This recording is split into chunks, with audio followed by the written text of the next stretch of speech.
नमस्कार, मैं आचार्य गौतम स्वागत करता हूं आप सभी का आपके अपने यूट्यूब चैनल विनर कॉम में। मित्रों, आज मैं एक नए टॉपिक के साथ कुछ महत्वपूर्ण प्रश्नों को लेकर के आपके सामने उपस्थित हुआ हूं। तो आइए अविलंब प्रारंभ करते हैं प्राचीन भारत के इतिहास के कुछ महत्वपूर्ण प्रश्न। मित्रों, आज का पहला प्रश्न है, भारत में प्राचीनतम अभिलेख 5वीं शताब्दी ईसा पूर्व का पी प्रहवा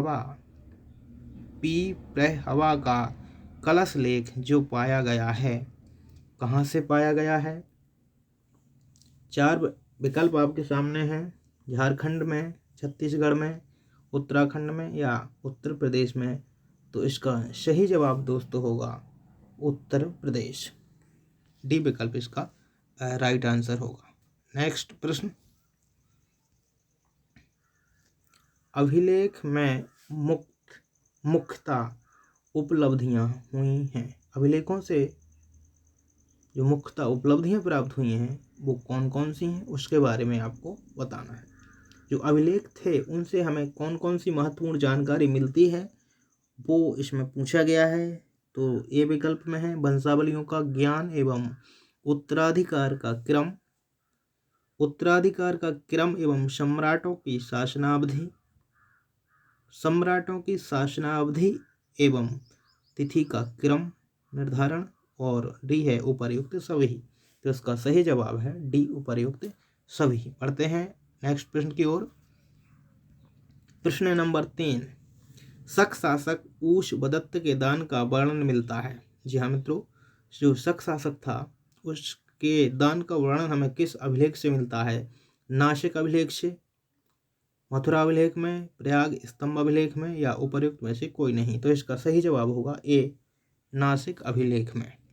नेक्स्ट प्रश्न, गोपराज की पत्नी के सती होने का वर्णन मिलता है। जी हाँ मित्रों, जो गोपराज महाराजा गोपराज थे उनकी पत्नी का जो सती होने का विवरण है वो हमें मिलता है।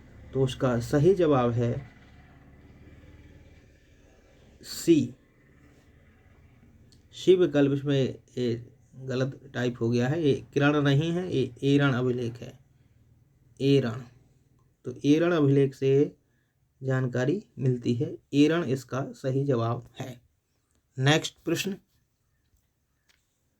चंद्रगुप्त द्वितीय के विषय में जानकारी प्राप्त होती है। जी हाँ मित्रों, जो चंद्रगुप्त द्वितीय थे गुप्त वंश का सबसे महान सम्राटों में से एक, तो उसके शासन की जो हमें जानकारी मिलती है वो किससे मिलती है? प्रयाग स्तंभ लेख से मिलती है, महरौली स्तंभ लेख से, भीतरी स्तंभ लेख से या उपर्युक्त में से उपर्युक्त सभी से। तो इसका सही जवाब है बी महरौली स्तंभ लेख। नेक्स्ट प्रश्न, ऋग्वेद की तिथि ज्ञात करने में सहायता मिलती है।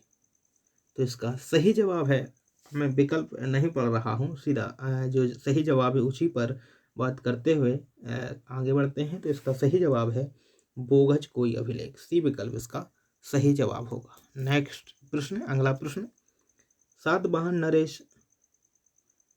सातवाहन नरेश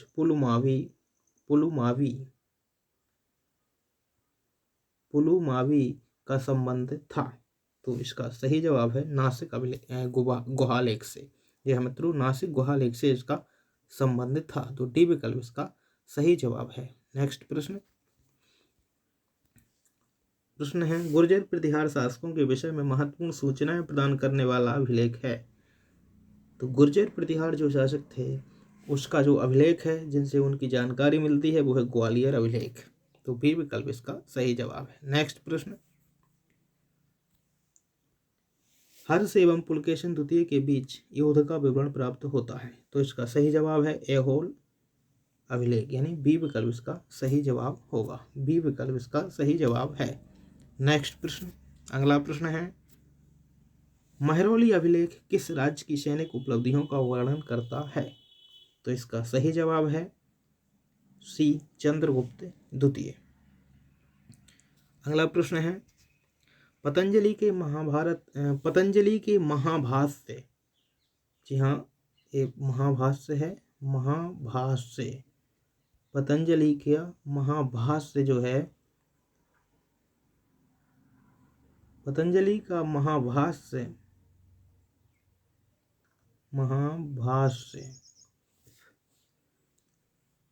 जो पतंजलि का महाभाष्य में उल्लिखित पुष्पमित्र शुंग के यज्ञ की पुष्टि करता है।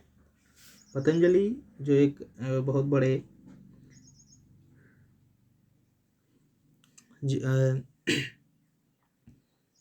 पतंजलि के महाभाष्य में उल्लिखित पुष्पमित्र शुंग के यज्ञ की पुष्टि करता है। तो इसका सही जवाब जो है वो है ए विकल्प, अयोध्या अभिलेख। पुष्यमित्र जो दरबारी कवि थे शुंग के, उन्होंने एक रचना लिखी है महाभाष्य। तो महाभाष्य में उन्होंने पुष्यमित्र द्वारा किए गए यज्ञ का वर्णन है। तो वह वर्णन है वो कहाँ से प्राप्त होता है, उसके साक्ष्य तो वो अयोध्या अभिलेख से मिलते हैं। अगला प्रश्न, निम्नलिखित में से साधारणतया भारत के इतिहास का ज्ञान हमें मुख्य रूप से मुद्राओं से होता है। जी हाँ मित्रों, जो भारत की मुद्राएं हैं उनसे वो किस टाइम पीरियड की मुद्राएं थीं जिनसे हमें भारतीय इतिहास की जानकारी मिलती है। तो वो हैं 206 ईसा पूर्व से 300 ईस्वी के बीच। 206 बीसी से 300 ईस्वी तक की जो टाइम पीरियड की समय अवधि की जो मुद्राएं हैं उसके बीच की मुद्राओं से हमें जानकारी मिलती है। बढ़ते हैं अगले प्रश्न की ओर और देखते हैं अगला प्रश्न। उदयन का राज्य प्रसाद एवं घोषित आराम नामक विहार प्राप्त होता है। इसका जो साक्ष्य है वो कहाँ से मिलता है? उदयन का जो राज प्रसाद एवं घोषिताराम नामक विहार प्राप्त हुआ है वो कहाँ से उत्खनन में प्राप्त हुआ है? तो वो कौशाम्बी में हुए उत्खनन से प्राप्त हुआ था। बढ़ते हैं अगले प्रश्न की ओर और देखते हैं आज का अगला प्रश्न। प्रश्न है, अतरंजी खेड़ा की खुदाई से ज्ञात होता है कि भारत में लोहे का प्रयोग प्रारंभ हो गया था। तो इसका सही जवाब है मित्रों सी विकल्प, 1000 ईसा पूर्व के लगभग भारत में लोहे का प्रयोग प्रारंभ हो गया था। अगला प्रश्न है, अगला प्रश्न, प्रख्यात उत्खनन स्थल अरिकमेडु जहाँ से उत्खनन रोमन सिक्के प्राप्त हुए हैं वो कहाँ है? प्रख्यात उत्खनन स्थल अरिकमेडु जहाँ से रोमन सिक्के प्राप्त हुए हैं वो कहाँ है? तो उसका सही जवाब है पांडिचेरी। वो पांडिचेरी के समीप है जो आजकल पुदुचेरी के नाम से जाना जाता है, जो वर्तमान में एक केंद्र शासित प्रदेश है। वहाँ से ये सिक्के मिले थे। अगला प्रश्न, व्याकरण संबंधी प्रसिद्ध ग्रंथ अष्टाध्यायी की रचना हुई थी। मतलब जो अष्टाध्यायी पॉपुलर एक व्याकरण से संबंधित एक ग्रंथ है उसकी रचना कब हुई थी ये पूछा गया है। तो इसका सही जवाब है 6ठी शताब्दी ईसा पूर्व में।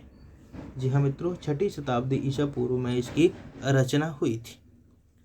बढ़ते हैं अगले प्रश्न की ओर और देखते हैं आज का 17वां प्रश्न। प्रश्न है, प्रसिद्ध प्राचीन ग्रंथ अष्टाध्यायी से प्रकाश पड़ता है। जी हाँ मित्रों, जो अष्टाध्यायी ग्रंथ है इससे किसके बारे में हमें जानकारी मिलती है इसको पढ़ने से? तो इसका सही जवाब है मौर्य एवं मौर्य युगीन इतिहास। मौर्यों के पहले तथा मौर्य युगीन यानी मौर्य काल के और उससे पहले जो पहले का जो इतिहास है उससे हमें इस चीज़ की जानकारी मिलती है। तो इसके बाद अगला प्रश्न, पतंजलि पुरोहित थे। जी हाँ मित्रों, किसके पुरोहित थे, किसके दरबारी कवि थे? तो इसका सही जवाब है डी अर्थात पुष्यमित्र शुंग के। नेक्स्ट प्रश्न, ये प्रश्न हो गया है। अगला प्रश्न, पुष्यमित्र शुंग द्वारा किए गए अश्वमेध यज्ञ की जानकारी प्राप्त होती है। तो पुष्यमित्र शुंग जो है उसने यशुमेध यज्ञ करवाया था, इसकी जानकारी मिलती है। तो ये जो जानकारी मिलती है इसका सही जवाब है महाभाष्य से। नेक्स्ट प्रश्न और आज का अंतिम प्रश्न, मौर्यकालीन भारत की शासन पद्धति, आर्थिक दशा, कानून व सामाजिक जीवन का विस्तृत विवरण प्राप्त होता है। तो इसका सही जवाब है अर्थशास्त्र। जो कौटिल्य थे उनकी रचना थी अर्थशास्त्र। तो उससे हमें मौर्यकालीन शासन पद्धति के बारे में हमें विस्तार से जानकारी मिलती है।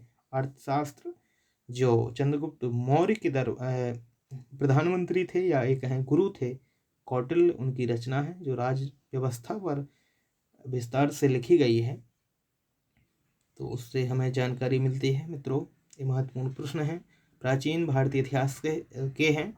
इनको पढ़ने से खासकर जो बीए प्रथम वर्ष में सेमेस्टर प्रणाली प्रारंभ हुई है उसके लिए, ये फर्स्ट सेमेस्टर के लिए बहुत ही लाभप्रद होंगे। तो हमसे जुड़े रहिए, ऐसे ही अनेक और लाभप्रद वीडियो प्रश्न देखने के लिए। मिलते हैं अगले वीडियो में, तब तक के लिए नमस्कार।